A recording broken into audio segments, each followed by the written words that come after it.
You're gambling with the lives of millions of people. You're gambling with World War III.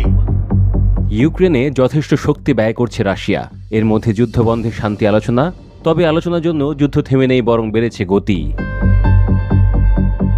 সে ধারাবাহিকতায় বুধবার থেকে বিশাল নৌমহড়া শুরু করেছে রাশিয়া।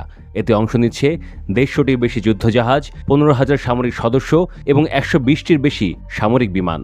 এই মহড়া একযোগে অনুষ্ঠিত হচ্ছে প্রশান্ত মহাসাগর, আর্কটিক মহাসাগর, বাল্টিক সাগর এবং কাস্পিয়ান সাগরে।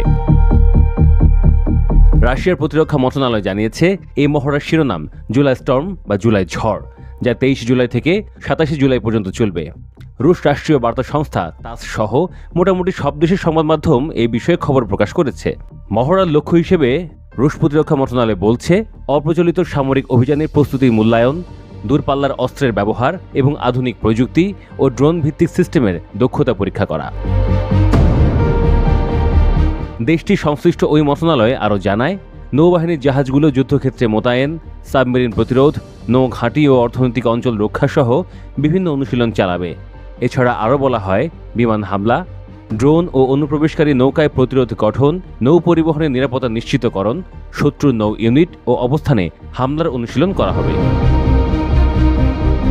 এই মহড়ায় 10টি উপকূলীয় ক্ষেপণাস্ত্র প্রতিরক্ষা ব্যবস্থা ইউনিট এবং 120টির বেশি যুদ্ধবিমানও অংশ নিচ্ছে বলে জানানো হয়েছে।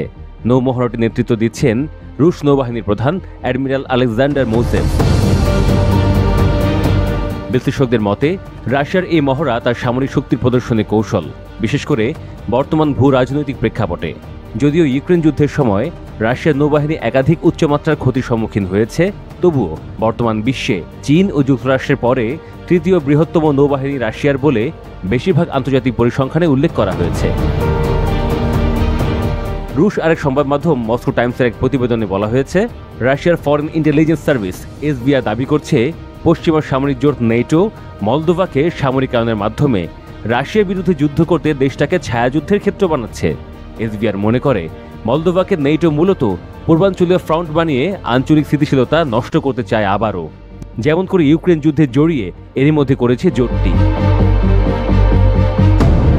রুশ নৌমহড়ার প্রসঙ্গে আরেকটু বলা দরকার। গত পরশুদিন সোমবার কাসারেক্স 2025 সাংকেতিক নামে ইরানের সঙ্গে 3 দিনব্যাপী যৌথ নৌমহড়া শুরু করে রাশিয়া। কাস্পিয়ান সাগরে চলমান ওই মহড়ার প্রধান লক্ষ্য কাস্পিয়ান সাগরের সামুদ্রিক নিরাপত্তা ও মানবিক উদ্ধার তৎপরতায় সক্ষমতা বৃদ্ধি করা, পাশাপাশি উপকূলবর্তী দেশগুলোর নৌবাহিনীর মধ্যে সমন্বয় ও সহযোগিতা বাড়ানো। এই মহড়ায় বেশ কিছু দেশ পর্যবেক্ষক হিসেবে অংশ নিলেও ঠিক কতটি যুদ্ধজাহাজ ও কী ধরনের অস্ত্র বা সরঞ্জাম ব্যবহার করা হবে তা প্রকাশ করেনি সংশ্লিষ্ট কর্তৃপক্ষগুলো।